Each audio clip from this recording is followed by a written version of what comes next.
Friends, welcome to ఇదం media. నేను మీ హారిక. మీ ఆరోగ్యమే మా మహాభాగ్యం.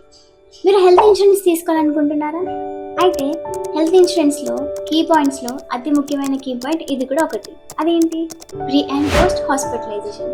అసలు ప్రీ అండ్ పోస్ట్ హాస్పిటలైజేషన్ అంటే ఏంటి? ప్రీ అంటే ముందు, పోస్ట్ అంటే వెనకాల.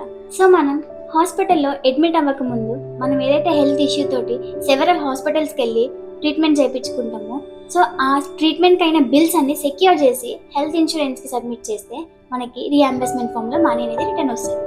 ఇది కొన్ని హెల్త్ ఇన్సూరెన్స్లో 30 days ఉంటుంది, 60 days ఉంటుంది.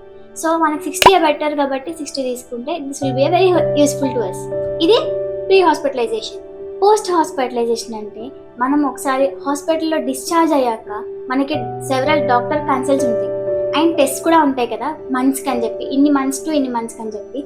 For example first month 6 months వరకు మనకు టెస్ట్ ఉన్నాయంటే ఆ టెస్ట్కి అయిన అమౌంట్ బిల్స్ మొత్తం సెక్యూర్ చేసి హెల్త్ ఇన్సూరెన్స్కి ఇస్తే మనకి హెల్త్ ఇన్సూరెన్స్ మొత్తం ఆ అమౌంట్ పే చేస్తుంది. మెడిసిన్స్కి కూడా అయ్యే అమౌంట్ కూడా పే చేస్తుంది.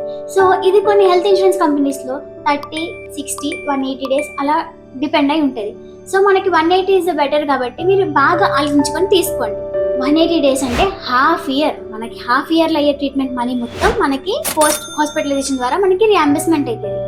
So pre and post hospitalization గురించి తెలుసుకున్నారు కదా. Thank you. ఇలాంటి మరిన్ని ఇన్ఫర్మేషన్ వీడియోస్ కోసం ఇదం మీడియాని సబ్స్క్రైబ్ చేసుకోండి, బెల్ ఐకాన్ నొక్కండి.